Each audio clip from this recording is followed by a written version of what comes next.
पहला प्रश्न है। आज का पहला प्रश्न है कि निम्नलिखित में से कौन सा तालाब के पारिस्थितिकी तंत्र में नहीं होता है? Profundal zone, limnetic zone, abyssal zone या फिर लिटोरल जोन। तो इसका जो सही जो आंसर है वो आपका है सी ऑप्शन, एबइसल जोन जो है, एबइसल जोन जो है, ठीक है, वह जो है वह गहरे समुद्र क्षेत्र को एबइसल जोन कहते हैं और यह तालाब का एक भाग नहीं होता है। ठीक है, अगला प्रश्न है, ध्वनि का एक महत्वपूर्ण अभिलक्षण तारत्व है जो निर्भर करता है आवृत्ति पर, तीव्रता पर, गुणता पर या फिर आयाम पर। जो इसका सही जो आंसर है वो आपका है ए ऑप्शन, आवृत्ति पर। कि ध्वनि का वह लक्षण जिसके कारण हम ध्वनि को मोटी या पतली कहते हैं उसे हम तारत्व कहा जाता है और ध्वनि का तारत्व जो है उसकी आवृत्ति पर निर्भर करता है। अगला प्रश्न है कि स्पाइरोमीटर से मापा जाता है नाड़ी की माप, श्वास की माप या वाहन की गति या फिर वायु प्रदूषण की माप। जिसका सही जो आंसर है कि स्पाइरोमीटर से जो है वो श्वास का मापन नापते हैं। बी ऑप्शन जो है इसका सही है। स्पाइरोमीटर के द्वारा श्वास का मापन किया जाता है और श्वास द्वारा प्रति मिनट जो है वो 250 मिलीलीटर ऑक्सीजन ग्रहण की जाती है और 220 मिलीलीटर 250 मिलीलीटर का ऑक्सीजन ग्रहण की जाती है और 220 मिलीलीटर कार्बन डाइऑक्साइड बाहर निकलती है, मतलब हर मिनट के श्वास के द्वारा। अगला प्रश्न है, निम्नलिखित में से कौन सा रेडियोएक्टिव तत्व नहीं है? फ्रांसियम, स्टेटाइन, जर्कोनियम या फिर ट्रिटियम। जो इसका सही जो आंसर है वो आपका है सी ऑप्शन, जर्कोनियम। जर्कोनियम जो है रेडियोएक्टिव तत्व नहीं है, इसका परमाणु क्रमांक जो है वो 40 होता है।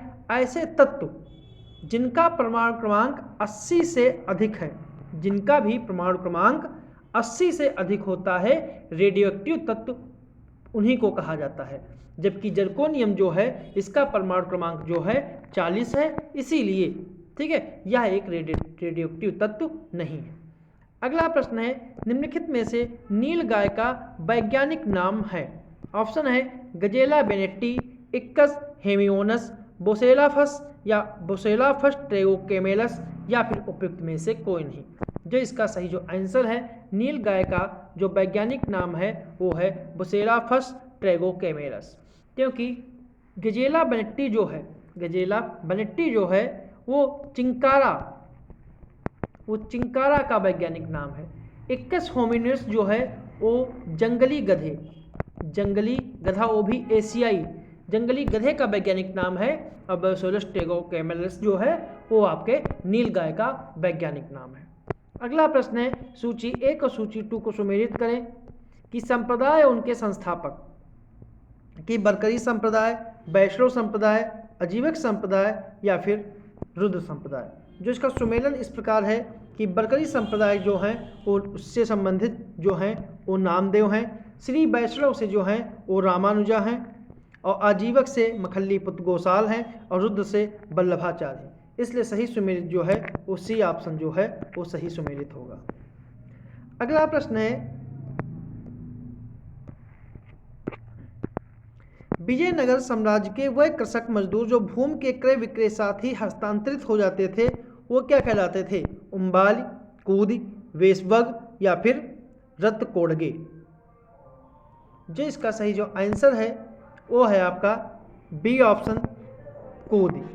क्योंकि विजयनगर साम्राज्य में जो कृषक मजदूर जो भूमि के क्रय विक्रय के साथ ही हस्तांतरित हो जाते थे उन्हें कूद कहते थे और गांव में विशेष सेवाओं के बदले दी जाने वाली लगान मुक्त भूमि को उम्बाली कहते थे।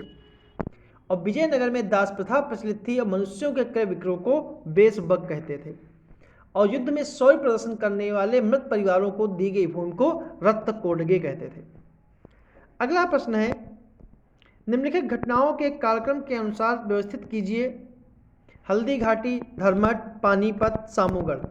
तो इसको सही सुमेलित करना है क्रम वाइज कि तो पानीपत का दूसरा युद्ध हुआ था वो हुआ था 1556 में और उसके बाद जो हुआ था वो हुआ था हल्दी घाटी का युद्ध। 1576 में, 76 में। और धर्मत का जो हुआ था वो हुआ था अप्रैल 1658 में, अप्रैल 1658 में। और सामूगढ़ का युद्ध हुआ था मई 1658 में, मई 1658 में। तो इस प्रकार जो सही जो आंसर है वो आपका बी ऑप्शन है। अगला प्रश्न है सूची 1 और सूची 2 को सुमेलित करना है। वंश और उनके संस्थापक से संबंधित प्रश्न है कि कारकोट वंश, कदम वंश, यादव वंश और गंग वंश। जो इसका सही सुमेलन है वो है कि कारकोट वंश के संस्थापक जो हैं वो दुर्लभ वर्धन है, दुर्लभ वर्धन। कदम वंश के संस्थापक मयूर शर्मन है, यादव वंश के संस्थापक भिल्लम पंचम है और गंग वंश के वज्रहस्त है। तो इसका सही आंसर जो है वो डी ऑप्शन जो है सही है। अगला प्रश्न है निम्नलिखित में से किसके संबंध में बौद्ध और जैन धर्म में समानता है? अनीश्वरवाद, आत्मा की मान्यता, दोनों या फिर दोनों नहीं।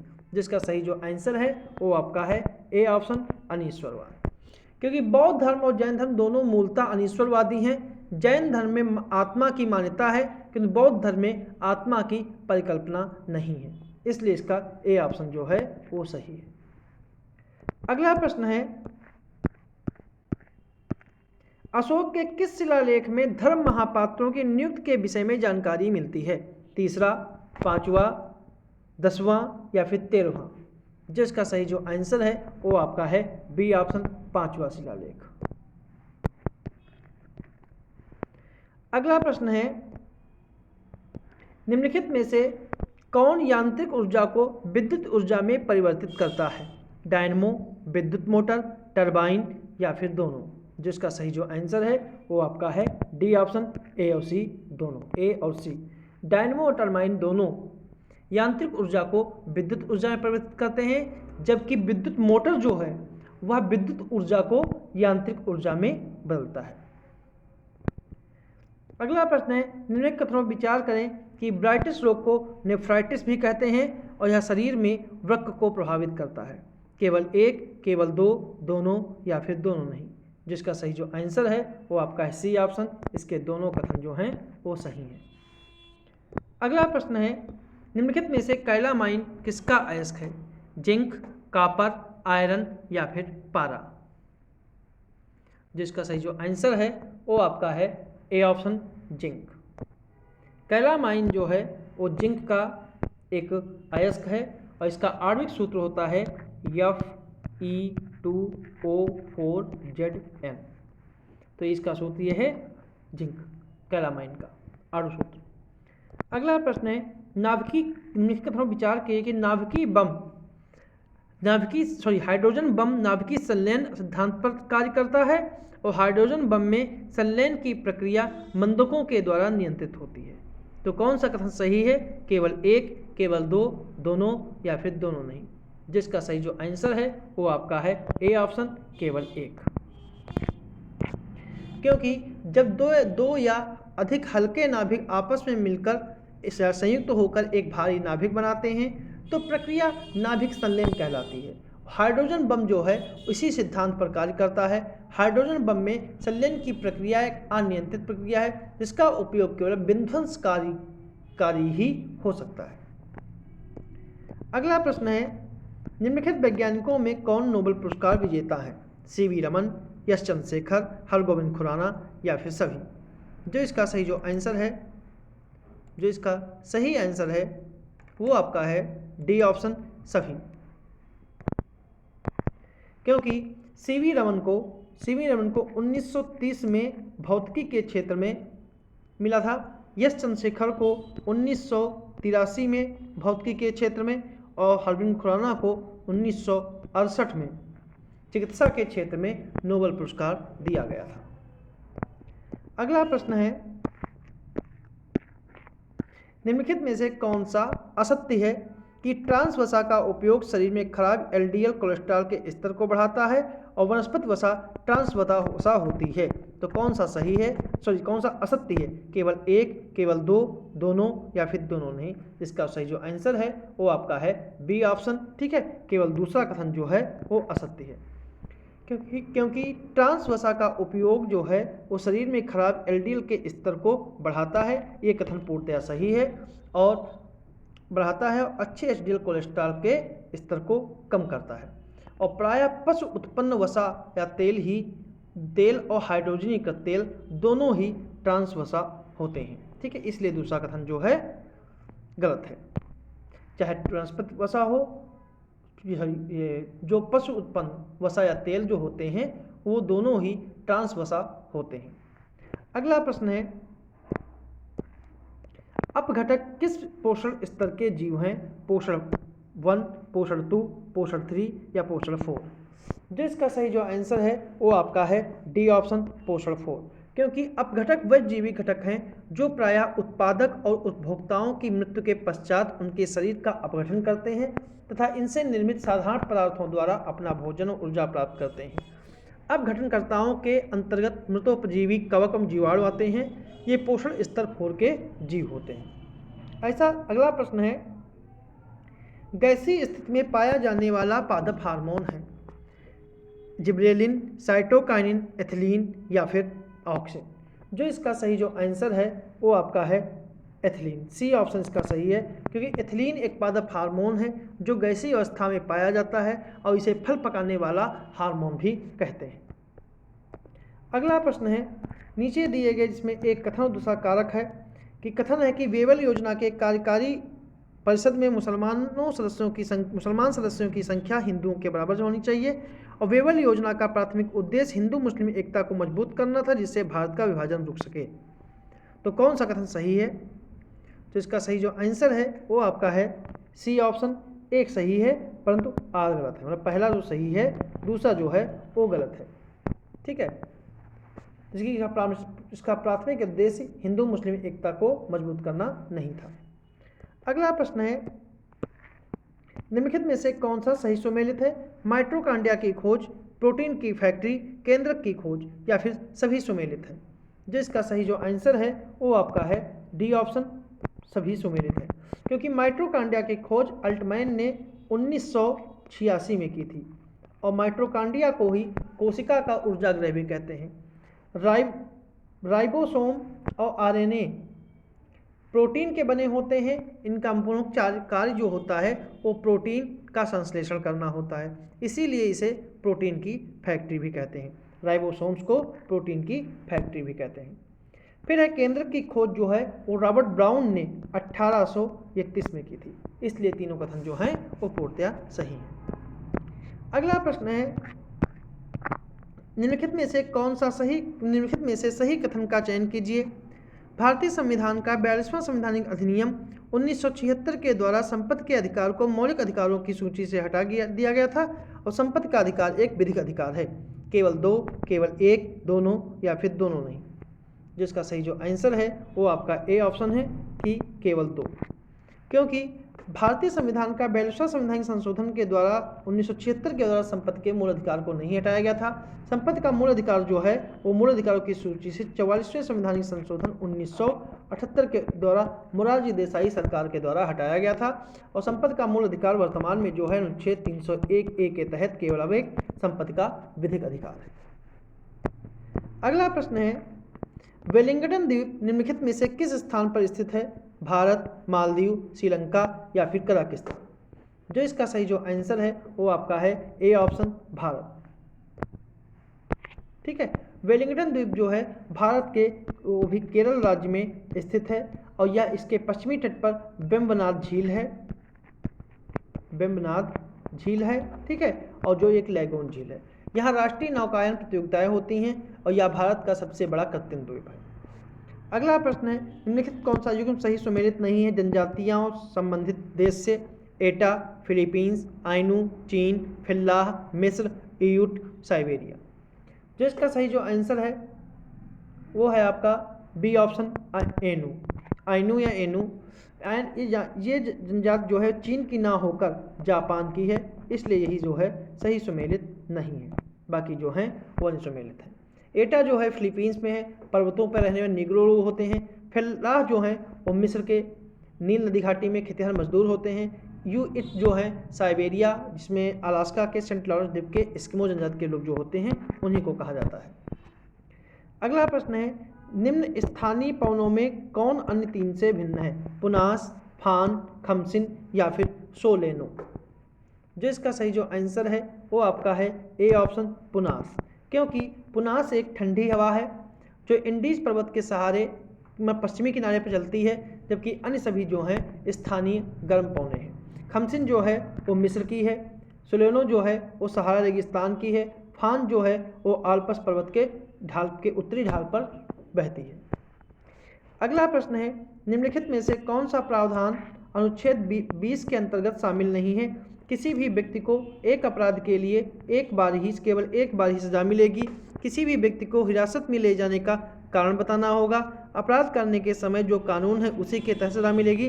और किसी भी गवाह व्यक्ति को स्वयं के विरुद्ध न्यायालय में गवाह देने के लिए बाध्य नहीं किया जाएगा।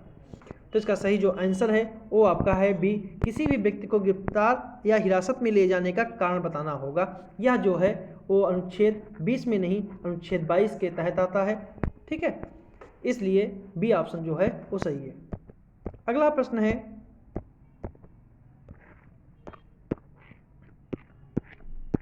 निम्नलिखित युग्मों में से कौन सा सही सुमेलित नहीं है? अनुच्छेद 41, अनुच्छेद 47, अनुच्छेद 49 या अनुच्छेद 43। जो इसका सही जो आंसर है वो आपका है बी ऑप्शन, अनुच्छेद 47। अनुच्छेद 47 में जो है प्रसूति सहायता का उपबंध जो है वो नहीं है।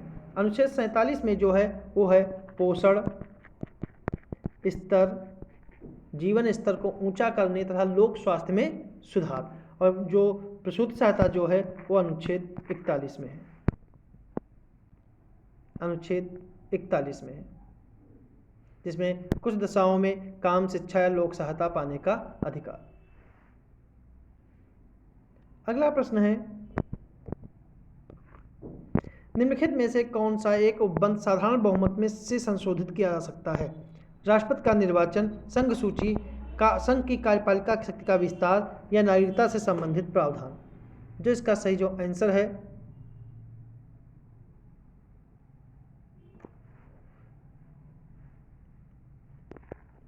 इसमें जो महिला प्रसूति सहायता जो है वो अनुच्छेद 41 में नहीं, अनुच्छेद 42 में है। ठीक है, अगला प्रश्न है, निम्नलिखित में से कौन सा एक उपबंध साधारण बहुमत से संशोधित किया जा सकता है? राष्ट्रपति का निर्वाचन, संघ सूची, संघ की कार्यपालिका की शक्ति का विस्तार या नागरिकता से संबंधित प्रावधान। जो इसका सही आंसर है वो आपका है डी ऑप्शन, नागरिकता से संबंधित प्रावधान। साधारण बहुमत से संविधान संशोधन का तात्पर्य यह है कि सदन में उपस्थित और मतदान करने वाले आधे से अधिक सदस्यों के बहुमत से है। इसके द्वारा किए गए संशोधन को अनुच्छेद 368 के अर्थों में संवैधानिक संशोधन नहीं माना जाता है। अगला प्रश्न है, निम्नलिखित कथनों में से कौन सा सत्य है? संवैधानिक संशोधन केवल लोकसभा में प्रस्तुत किया जा सकता है और ऐसे विधेयकों को प्रस्तुत करने से पूर्व राष्ट्रपति की पूर्व सहमति आवश्यक है। कौन सा कथन सही है? केवल एक, केवल दो, दोनों या फिर दोनों नहीं। जिसका सही जो आंसर है वो आपका है डी ऑप्शन, ना तो एक और ना ही दो। क्योंकि संविधान संशोधन विधेयक है वह केवल लोकसभा में ही नहीं, लोकसभा या राज्यसभा में किसी भी सदन में प्रस्तुत किया जा सकता है। ऐसे विधेयकों को संसद में प्रस्तुत करने के लिए राष्ट्रपति की पूर्व सहमति जो है आवश्यक नहीं है, लेकिन राष्ट्रपति संवैधानिक संशोधन विधेयक पर अपनी सहमति देने के लिए बाध्य होता है। अगला प्रश्न है, सूची 1 और सूची 2 को सम्मिलित करना है। औद्योगिक क्षेत्रों की स्थिति संबंधित है कि बेलफास्ट, लियोन्स, मोरलैंड या फिर एंटवर्प। जो इसका सही सम्मिलित है वो है बेलफास्ट, जो है वो आपका उत्तरी आयरलैंड में है। बेलफास्ट जो है उत्तरी आयरलैंड में है। लियोन्स जो है वो फ्रांस में है। मोरलैंड जो है वो यूके में है और एंटवर्प जो है वो बेल्जियम में है। इसका सही जो आंसर है वो आपका सी ऑप्शन है। अगला प्रश्न है, जिब्राल्टर की जलसंधि अलग करती है अल्जीरिया को इटली से, मोरक्को को पुर्तगाल से, ट्यूनीशिया को इटली से या फिर मोरक्को को स्पेन से। जो इसका सही जो आंसर है कि जिब्राल्टर जलसंधि जो है यूरोप को अफ्रीका से अलग करती है, यानी कि स्पेन को मोरक्को से। और जिब्राल्टर की जलसंधि जो है वह भूमध्य सागर और अटलांटिक महासागर को जोड़ती है। अगला प्रश्न है, मक्का में व्हाइट बड रोग निम्नलिखित में से किसकी कमी से होता है? कोबाल्ट, आयरन, जस्ता या फिर बोरान? जिसका सही जो आंसर है वो आपका है सी, जस्ता। जस्ता की कमी से ही मक्का में व्हाइट बड रोग होता है। अगला प्रश्न है, विश्व का सबसे ऊंचा फ्री स्टैंडिंग माउंटेन कौन सा है? Mount Everest, Mount Aconcagua, Mount Kilimanjaro या फिर माउंट मिचेल? जिसका सही जो आंसर है वो आपका है C option, Mount Kilimanjaro. Tanzania में स्थित माउंट किलिमंजारो अफ्रीकी महाद्वीप का सबसे ऊंचा पर्वत है, जिसकी ऊंचाई लगभग 5,895 मीटर है। यह विश्व का सबसे फ्री स्टैंडिंग माउंटेन, इसका अर्थ है किसी भी पर्वत श्रृंखला का हिस्सा नहीं है। अधिकांश ऊंचे पर्वत किसी न किसी पर्वत श्रृंखला का हिस्सा होते हैं, जैसे माउंट एवरेस्ट जो है वो हिमालय पर्वत का हिस्सा है, लेकिन किलिमंजारो जो है वो किसी पर्वत श्रृंखला का हिस्सा नहीं है। अगला प्रश्न है, विदेशों में स्थित विदेशी बैंक के साथ विदेशी मुद्रा में भारतीय बैंकों द्वारा रखे गए खातों को कहा जाता है? नीर खाता, ओस्ट्रो खाता, नोस्ट्रो खाता या फिर रीर खाता? जो इसका सही जो आंसर है वो आपका है सी ऑप्शन, नोस्ट्रो खाता। अगला प्रश्न है, नोस्ट्रो खाता कहते हैं, ठीक है, और ओस्ट्रो खाता उसे कहते हैं जब विदेशी बैंकों के द्वारा भारतीय बैंकों के साथ खोले जाने वाले रुपया मुद्रा खाता को ओस्ट्रो खाता कहते हैं, ठीक है। अगला प्रश्न है, किसी कंपनी की चुकता पूंजी का वह भाग जो शेयर बाजार में क्रय विक्रय के लिए उपलब्ध होता है उसे क्या कहते हैं? Volatile share, floating stock, blow out या इनसाइडर ट्रेडिंग? जिसका सही जो आंसर है वो आपका है B option, floating stock. B option, floating stock. और जिन शेयरों की कीमतों में बहुत अधिक परिवर्तन होता है उन्हें वोलेटाइल शेयर कहते हैं। अगला प्रश्न है, निम्नलिखित में से किस एक देश से आर्कटिक वृत्त नहीं गुजरता है? आइसलैंड, फिनलैंड, नॉर्वे या फिर स्वीडन? जिसका सही जो आंसर है वो आपका है A option, Iceland. Finland, Norway और स्वीडन से नॉर्वे, फिनलैंड और स्वीडन से आर्कटिक वृत्त गुजरता है। आइसलैंड जो है वो आर्कटिक वृत्त के दक्षिण में स्थित है। अगला प्रश्न है, निम्नलिखित में से कौन सी दक्षिण अफ्रीका की सबसे लंबी नदी है? लिम्पोपो, कांगो, ऑरेंज या फिर जाम्बेजी? जिसका सही जो आंसर है वो आपका है सी ऑप्शन, ऑरेंज। ऑरेंज नदी जो है दक्षिण अफ्रीका की सबसे लंबी नदी है। यह दक्षिण अफ्रीका और नामीबिया के बीच प्राकृतिक सीमा बनाती है। यह डेकन्सबर्ग पर्वत से निकलती है और अटलांटिक महासागर में गिरती है। अगुरेगीज बांध जो है वो इसी नदी पर स्थित है। अगला प्रश्न है,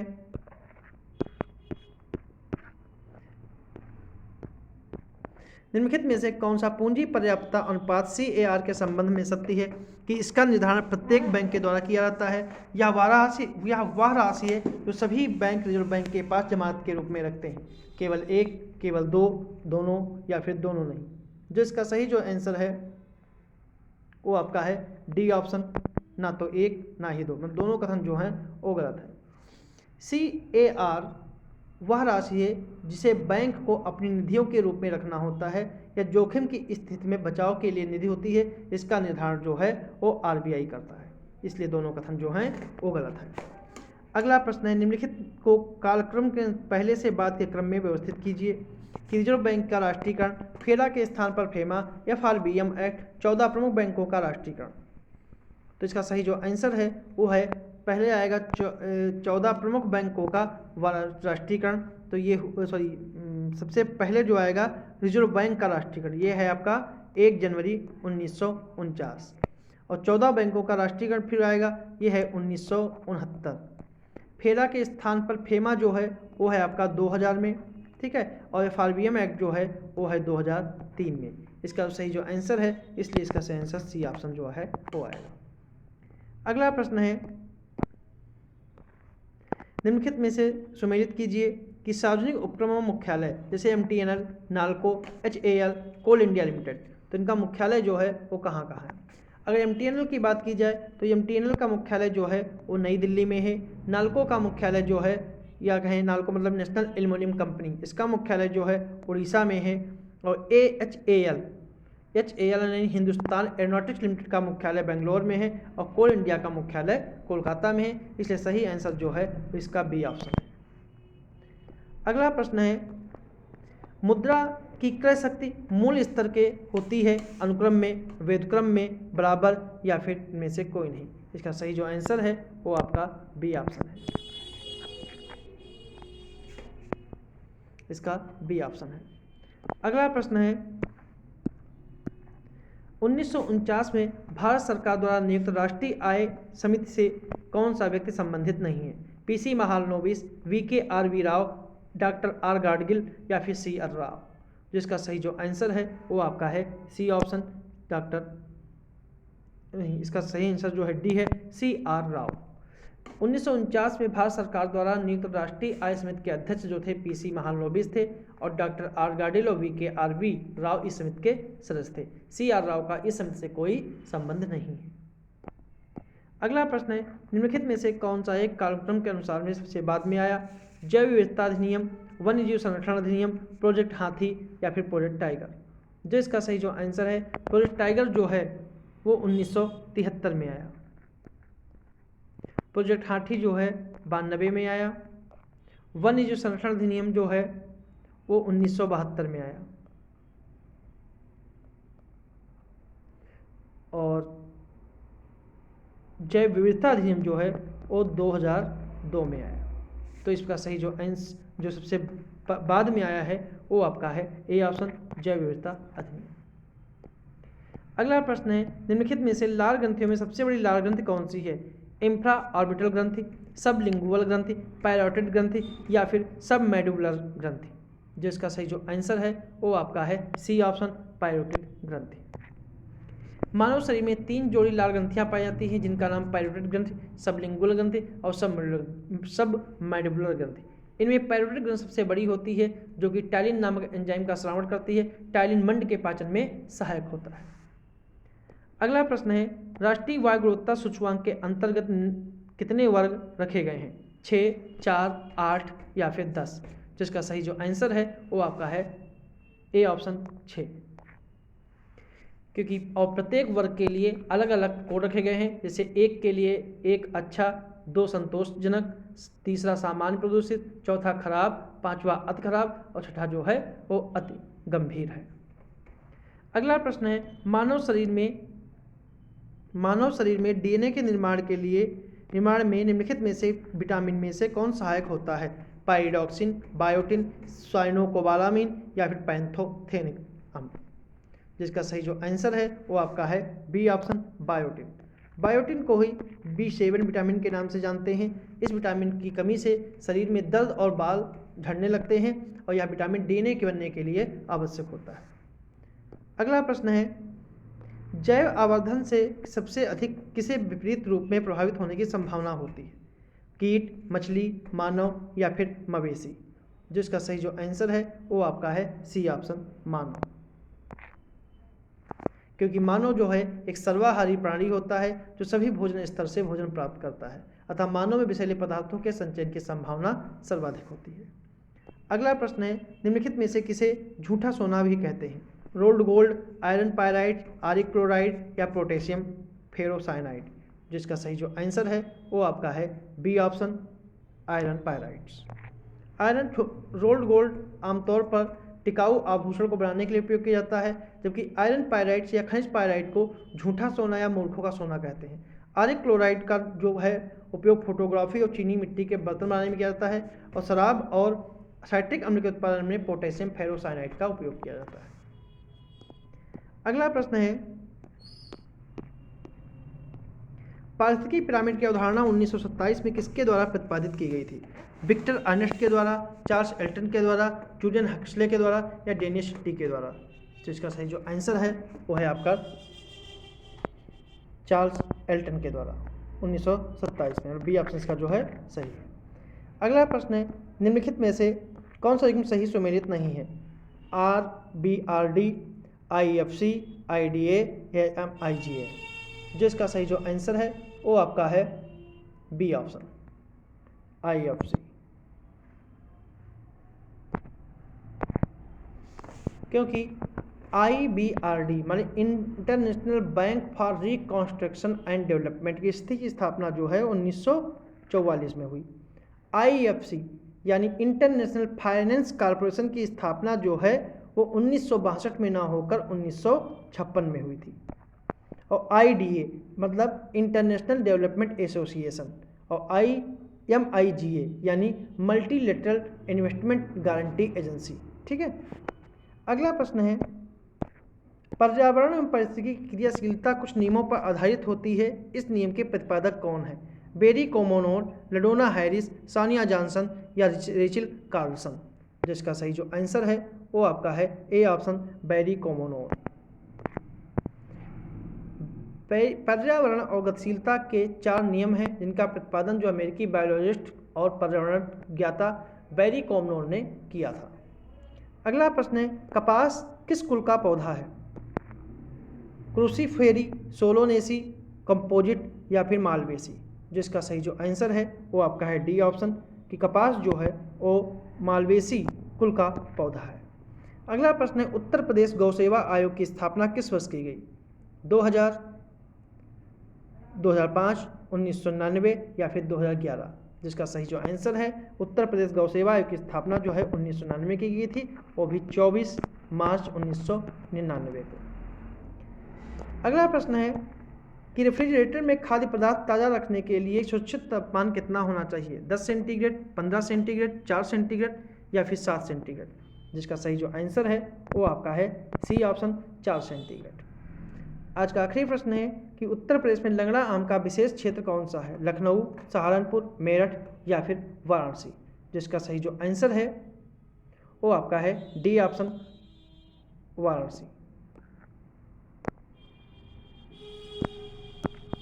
क्योंकि उत्तर प्रदेश में आम के अनेक किस्में पर, जिसमें लंगड़ा आम जो है वाराणसी से है, दशहरी आम लखनऊ से है, सफ़ेदा और चौसा आम जो है सहारनपुर से है, और स्टेल आम जो है वो मेरठ से है। इस प्रकार सही आंसर जो है वो डी है। ये थे हमारे आज के प्रश्न।